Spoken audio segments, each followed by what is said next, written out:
I'm Jack Gunner. I'm a center from the Stevens football team, and it's time for Friday Night Hike.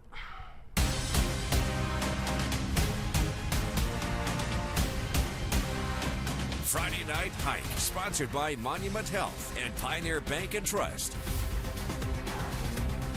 Hello, everybody, and welcome into the Friday Night Hike. Now, the Custer and Lead-Deadwood football teams have both gone winless in the early part of the season.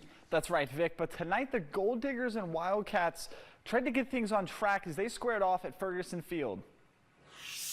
Custer trying to plant their flag up in Lead-Deadwood tonight. This game was a close one all night long. After an Aaron Rodgers play-action fake, Custer QB Kawika Johncore scrambles a bit, then decides to throw it, but Cannon Rogers jumps in front of it to intercept it. Now Lead-Deadwood ball. The Diggers would then try handing it off to their running back, but it was fumbled.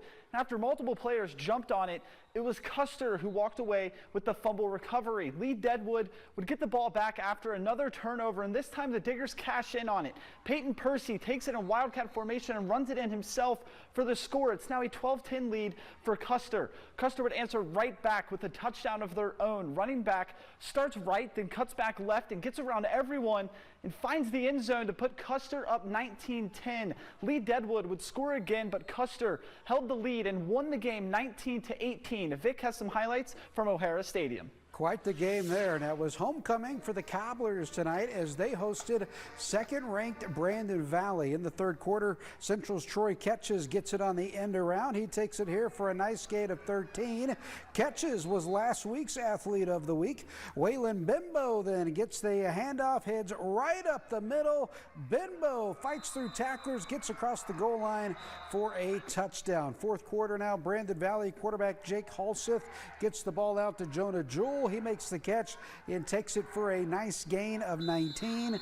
From there, Camden Christian gets the handoff. He's going to bust it outside and takes it all the way in for the 20-yard touchdown. And the Lynx prove worthy of that number 2 ranking as they win tonight, knocking off Central 53-7. Now, Noah has some Stevens highlights. Stevens took a trip out east to play Harrisburg. Beckett Paulson would start things off for Harrisburg, dumps it off to Josiah Hines, and Stevens' defense cannot catch up to him. He's looking like the Flash out there. 43 yards to the house. Harrisburg setting the tone early on in this game. Tigers go to the air again. Paulson connects with Chris Simunek over the middle for 6. Now 14-0 lead. And then they said, why run the ball when you could just pass and score? Paulson again for his third passing touchdown of the night to Simunek again as the Tigers win their homecoming game 49-0. Vic has some more highlights for us. That's right. We had a top 5 battle in Sioux Falls tonight as third-ranked Jefferson took on fifth-ranked O'Gorman. The Knights would strike first in this one. Chance Hermanson hits Jack Stocklin on the screen, and he gets some blockers, and now it's going to be a foot race down the sideline. Stocklin wins 66 yards to the house as O'Gorman leads 7-0. It was 7-2 when the Cavs strike. Carson Mediger fits a throw in to Jace Unzine for the 4-yard score. Cavs lead 9-7, but O'Gorman not going away. Hermanson finds Jace Mueller. He twists his body for the catch, takes it in for the score. That made it 16-13.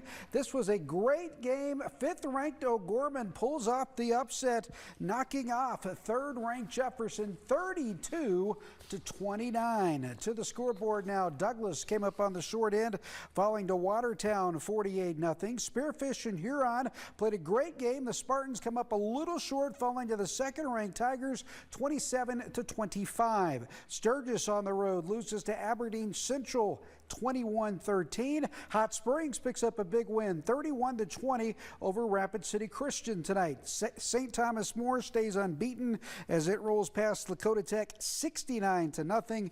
And the 9-man ranks Wall remains undefeated with a big 56-6 victory over Stanley County. And other 9-man action, Kadoka defeated New Underwood 40-14.